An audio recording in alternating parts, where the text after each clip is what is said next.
नमस्कार मित्रों, स्वागत है किस्सा कहानी पे। दुख भी तू ही, दवा भी तू ही, भाग 2 में। तेरे नाम की चुप्पी ओढ़ी है मैंने, हर ताना अब सीने में कील सा चुभता है। जो कहते हैं मनहूस हूँ मैं, कभी मेरी आंखों में झांक कर देखे, वहाँ खुदा भी रोता है। हवेली के आंगन में अवनी चुपचाप आंगन में झाड़ू लगा रही थी। पिछली रात की बात अब भी उसकी आंखों में तैर रही थी। मेघा का धक्का, कविता का तमाचा और सुमित्रा की चुप हिम्मत। सूरज की किरणें जमीन को छू रही थीं, लेकिन उसकी जिंदगी अब भी अंधेरी थी। बिटिया, आज मंदिर जाना है, कुलदेवी को तेरा चेहरा दिखा दूं, शायद उनकी ही दया हो जाए, सुमित्रा ने धीरे से बोला। अवनी कुछ नहीं बोली, बस हल्का सा सिर हिला देती है।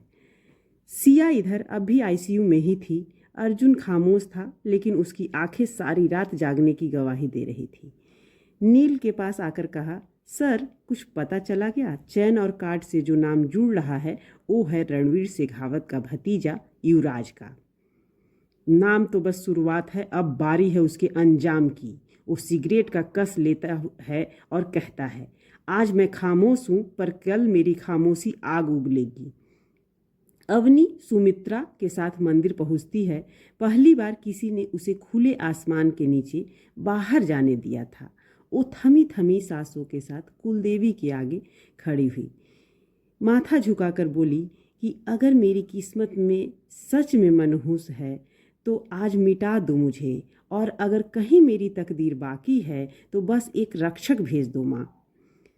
अर्जुन अपनी गाड़ी में मंदिर की तरफ ही निकल पड़ा था। एक सूत्र ने बताया था उसे कि रणवीर का भतीजा हर साल उसी दिन मंदिर जाता है। वो वहाँ पहुँचता है और पहली बार उसकी नज़र अवनी पर पड़ती है। वो थोड़ा चौंक जाता है कि वही आंखें, वही मासूमियत, वही दर्द जो उसकी बहन की आंखों में था।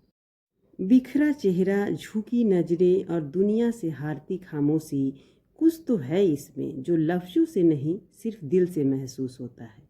अर्जुन कुछ कहने ही वाला था कि मंदिर की सीढ़ियों पर मेघा तेजी से चढ़ती हुई दिखती है, वो भी युवराज के साथ। अर्जुन की मुट्ठी कस जाती है और अब वो जान चुका है कि जुर्म के धागे सिर्फ रणवीर तक नहीं, बल्कि उसकी अगली पीढ़ी तक भी फैले हुए हैं। क्या अर्जुन अब अवनी को समझेगा? क्या अवनी का दर्द अब उसकी ताकत बनेगा?